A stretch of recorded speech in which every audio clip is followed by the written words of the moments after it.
Olá, aluno! Vamos para mais uma aula sobre a nossa matéria, finalizando praticamente a matéria do pismo, faltando depois só histologia vegetal, tá? Hoje nós vamos fazer basicamente 3 aulas em uma, devido ao nosso tempo, tá? Nós vamos trabalhar histologia na primeira aula, depois nós vamos trabalhar respiração celular e fermentação nas outras duas. Então, mas é o básico, tá? É o básico para você fazer uma boa prova do pismo. Nós não vamos aprofundar, porque não há essa necessidade. Você tem que saber o básico, porque a partir do momento que você sabe o básico, você consegue resolver qualquer questão. Então, histologia animal. Primeiro, histo significa tecido. Os tecidos se agrupam e formam órgãos, os órgãos se agrupam e formam sistemas. Então, esses tecidos trabalham de maneira integrada, ou seja, um auxiliando o outro. Pode cair na sua prova qual a função do tecido animal? Eu coloquei 2 funções que para mim são as principais. Preencher espaços e transporte de substância. Porque de certa forma todos os 4 está inserido em preencher espaço e transportar substâncias. Como que é a divisão do tecido epitelial? Como é que o tecido epitelial se divide? Ele está dividido, como que os tecidos estão divididos? Então, os tecidos animais estão divididos em epitelial, conjuntivo, muscular e nervoso. Cada um da forma específica. No seu PDF, na sua apostila, tem lá desenhos, figuras e atividades sobre isso daqui. Aqui, como eu falei para você, eu estou te explicando o básico. Tecido epitelial, proteção e revestimento. Ou seja, o tecido epitelial ele tem como forma principal te proteger e revestir o seu corpo. Derme e epiderme é um exemplo claro de tecido epitelial. Se você for analisar, a sua pele, o maior órgão do corpo humano, ele está revestindo o seu corpo. Então, proteção e revestimento, derme e epiderme. E também as glândulas. Que glândulas são essas? As glândulas endócrinas e as glândulas exócrinas. Endo, dentro. Dá um exemplo de uma glândula endócrina para mim, professor. Tireoide é uma glândula endócrina. E a glândula exócrina, saliva. A saliva, o suor, são glândulas exócrinas. Então, tecido epitelial, proteção e revestimento. Exemplo de um tecido epitelial, derme e epiderme. Outros exemplos, glândulas endócrinas, como a tireoide, e exócrinas, como a saliva. No seu PDF, ele está mais específico. Tecido conjuntivo. Quando eu falo em tecido conjuntivo, eu estou falando de gordura. O pessoal, quando pensa em tecido conjuntivo, já logo pensa em gordura. Então, aqui eu tenho como principal característica dele sustentação. Aqui está escrito até errado, está escrito sustentataço. É sustentação. É ele que ele sustenta, ele protege os outros órgãos. Então, aqui eu tenho o tecido conjuntivo. Então, ele está dividido em 4. Lá no seu PDF está completinho. Adiposo, gordura. A gordura é necessário no seu organismo. Ele não é necessário em grande quantidade, mas ele é necessário para o seu organismo. Então, tecido adiposo. Tem o tecido cartilaginoso. Cartilagem. Sua orelha é lotada de cartilagem. Seu nariz, lotado de cartilagem. Então, é o tecido cartilaginoso. Tem o tecido ósseo. Osso. O seu osso é um exemplo de tecido conjuntivo. E tem o tecido que a gente chama de hematopolético. É o tecido sanguíneo. É só uma forma mais bonita de falar, mas é o tecido sanguíneo.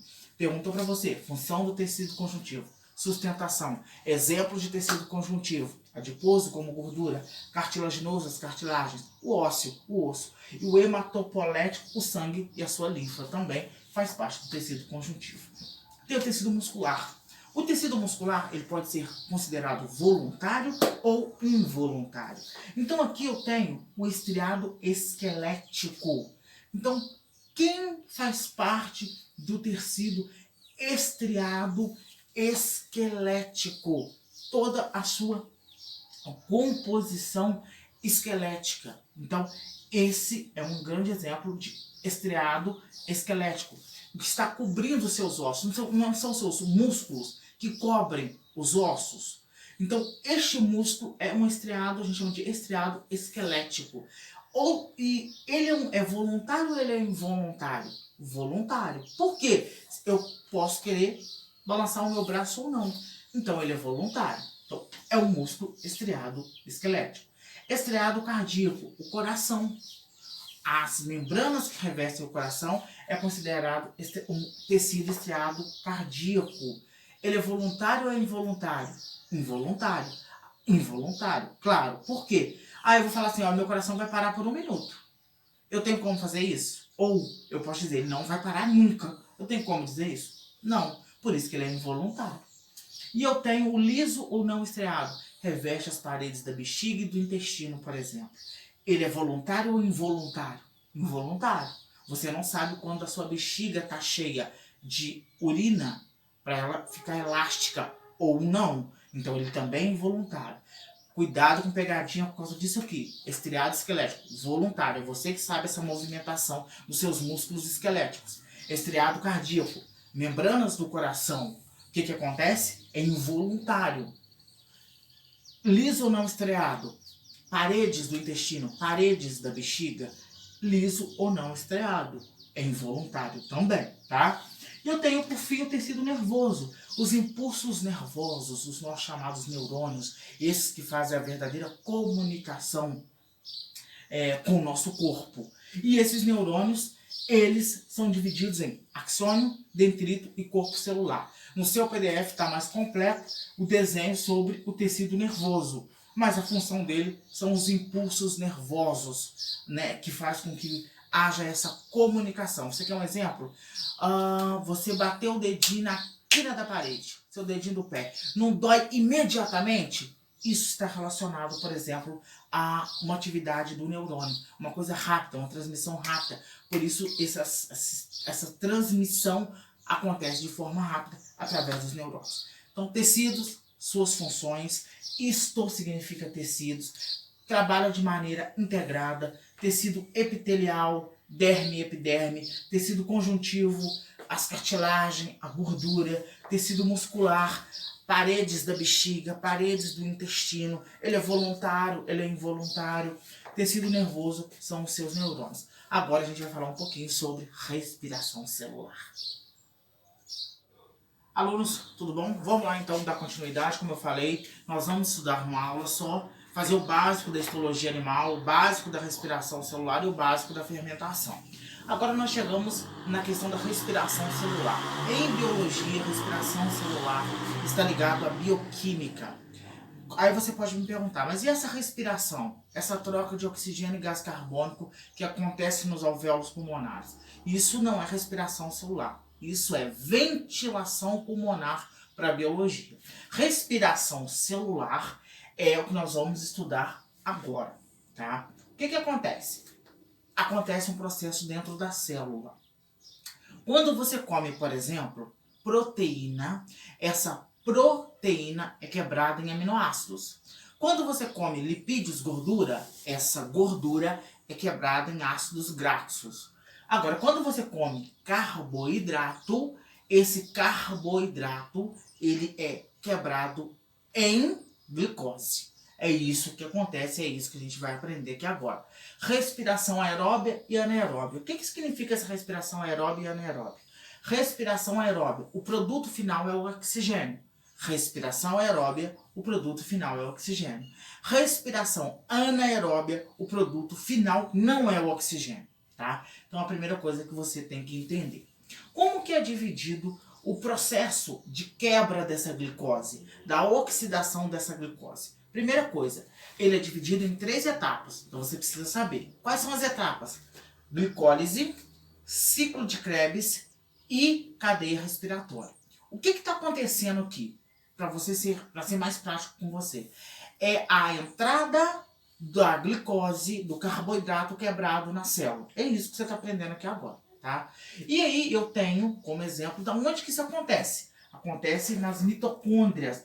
Por isso que é importante você estudar as organelas citoplasmáticas lá do início do nosso curso, onde você aprendeu o que são as mitocôndrias. E aqui eu tenho uma molécula importante, que é a molécula adenosina trifosfática, que é a molécula de ATP. É o que te dá energia para o seu dia a dia, para a sua célula. Então, o que acontece aqui? Então, Essa entrada acontece em 3 etapas: glicólise, ciclo de Krebs e cadeia respiratória. A glicólise acontece no citoplasma, então não acontece nas mitocôndrias. Então a primeira parte dessa entrada dessa glicose na célula acontece onde? Acontece no citoplasma.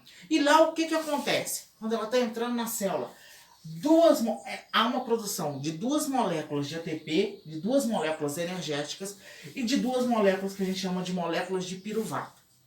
Então, na glicólise acontece a absorção, acontece a formulação de 2 moléculas de ATP e 2 moléculas de piruvato. O que aconteceu? Para acontecer o ciclo de Krebs, o que vai acontecer? Esse piruvato vai entrar nas mitocôndrias. E aí começa o processo de ciclo de Krebs, no que a gente chama de matriz mitocondrial, a matriz da mitocôndria. E esse ciclo de Krebs vai produzir o quê? Mais 2 moléculas de ATP e vai acontecer a liberação do gás carbônico, que é o CO2. E aí, pode cair para você, na sua prova, em quais etapas acontece a oxidação da glicose? Acontece na etapa glicólise e ciclo de Krebs.